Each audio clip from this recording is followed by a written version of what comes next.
Gotita de esperanza en medio de las tormentas. Reflexión diaria de Monseñor Marco Antonio Merchán Ladino, obispo de la diócesis de Vélez, para alimentar nuestro espíritu y animar nuestra confianza en Dios nuestro Señor.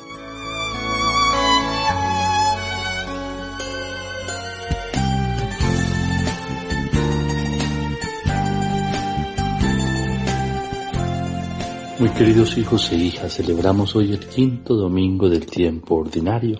Las gotitas de esperanza, como siempre, se centran hoy en el texto del Evangelio, que inicia contando un milagro que aparentemente es el más insignificante de todo el Evangelio, tanto que casi pasa inobservado. Sin embargo, el hecho de que San Marcos lo coloque de primeras debe servirnos como marco interpretativo de los milagros que vendrán después. La invitación que el Señor hizo al inicio de la proclamación de la Buena Nueva es a convertirse y creer, que se traduce concretamente en seguirlo, con la certeza de que al seguirlo, la fuerza de su palabra vencerá el mal que hay en nosotros, que nos posee, nos esclaviza y no permite hacer nada en favor de los demás, pues pretende que, por el contrario, todo y todos se pongan a nuestro servicio. Es el problema de la fiebre de la suegra de Pedro, que tiene un valor simbólico. Representa al egoísmo, que es como un fuego que se enciende dentro de nosotros y nos consume de modo negativo, atacando nuestras energías interiores, llevándonos a buscar el poder de manera enfermiza y decidiéndolo todo con autoritarismo, lo que hace incapaces totalmente de cumplir el bien y de servir. Más bien lo que hace es obligar a que los demás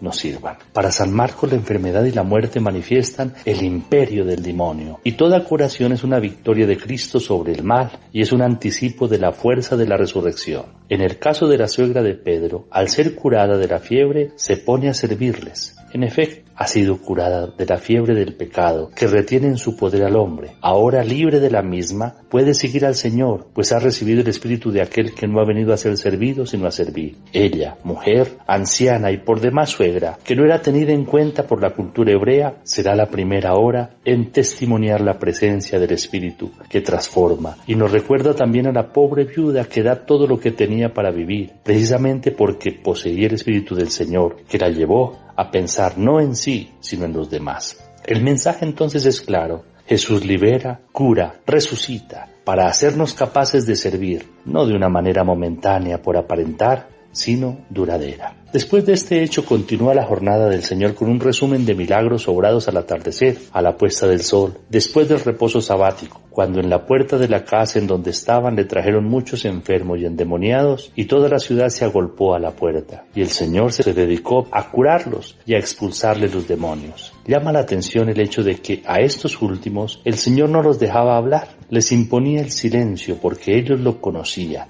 los demonios, pues como espíritus que son, intuyen su presencia salvífica. A esto se le conoce como el secreto mesiánico, que buscaba evitar de una parte los fáciles entusiasmos y malentendidos de la gente, que normalmente se dan cuando no existe una fe verdadera, y de otra parte buscaban ayudar a comprender que el misterio del Hijo de Dios solo se revelara y se comprendiera en la cruz, cuando por amor nos entregará todo y sin reservas. Solo en su amor extremo se nos da la plenitud de la revelación de la gloria de Dios. El texto termina contándonos que el Señor antes del amanecer se levantó, salió, se fue a un lugar solitario y allí se puso a orar. No sabemos el contenido de esa oración, pero sí notamos la importancia que la misma tenía para nuestro Salvador, al final de una jornada de arduo trabajo, cuando todos lo buscaban, como lo afirman los discípulos, y cuando el demonio trabajaba tentándolo a cosechar gloria y ventajas humanas gracias a su fama y sus milagros. Pero, gracias a la oración, Jesús no sucumbe a estas tentaciones de la notoriedad y del éxito que llevan normalmente al riesgo de terminar devorados por quien reclama la proximidad, que en el fondo es la pretensión de poseer a Dios y domesticarlo para nuestros fines. La oración será la forma en la que el Señor superará las tentaciones. Es como su polvo a tierra la oración, pues en efecto le ayuda a no colocarse en el centro, sino que su centro es y será siempre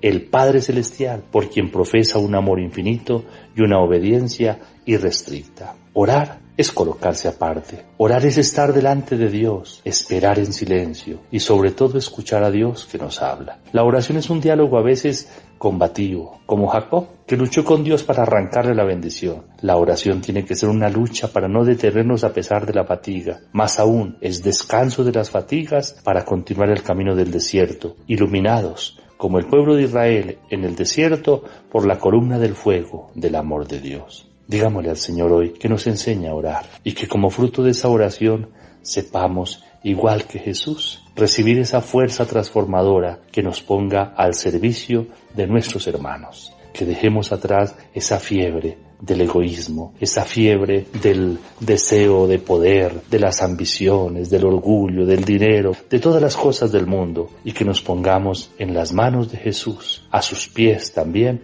para seguir cada una de sus huellas. Recibamos la bendición, el Señor esté con ustedes. Y la bendición de Dios Todopoderoso, Padre, Hijo y Espíritu Santo, descienda sobre ustedes y los acompañe siempre. Amén. Un feliz domingo para todos.